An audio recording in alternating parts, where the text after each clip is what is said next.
Well, let's return now to that story about the snowstorms on Chumulanga and the rescue operation taking place for hikers who were trapped up there. We're joined now by Jost Kobusch, who's a professional alpinist and an author. Thanks for coming on the programme. Now, you've spent years on Chumulanga and other 8,000-metre peaks, but this time of year is meant to be just right for hiking there, isn't it?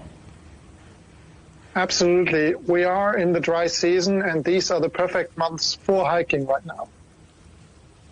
So from a mountaineer's perspective, I mean, when you're preparing for something like this, what particular challenges as a hiker might you consider, and what particular challenges do you think the rescuers are facing at that altitude in such heavy snow?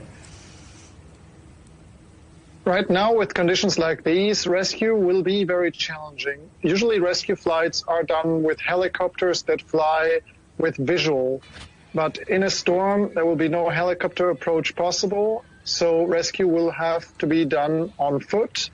And with this much snow, it's going to be slow, and it's going to be very intense for both the people being rescued, but also for the rescue teams.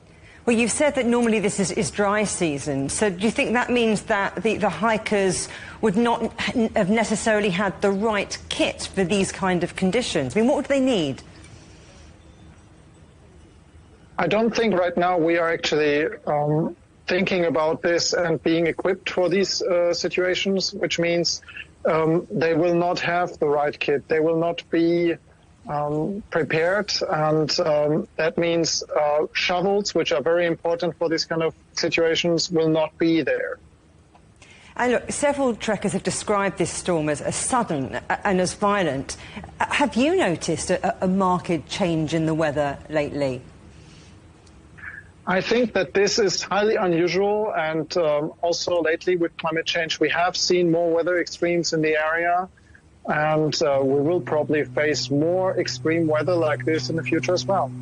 So this might change outdoor pursuits and things. You know, Golden Week is very, very popular. You know, as someone who's attempted solo ascents in the depths of winter, what considerations do you think hikers and people who are looking to reach that peak might take on board? I don't think it's going to change the overall perception, because this statistically is still a very good period to go, and people will continue going in that. But we need to be ready to expect more weather extremes and maybe bring different equipment. Now, I also want to talk about your experience, because you've been there when avalanches have happened. I'm thinking, you know, back in 2015, there was that Everest base camp avalanche, and you were there. So what lessons have you learned? What do you then take into future expeditions and climbs that you do? Ultimately, as a professional alpinist, I already have a very big toolbox, but it is important to have all these tools, to be prepared for eventualities, to build skill, and expect the unexpected. Jost Kobusch, thank you very much for those insights.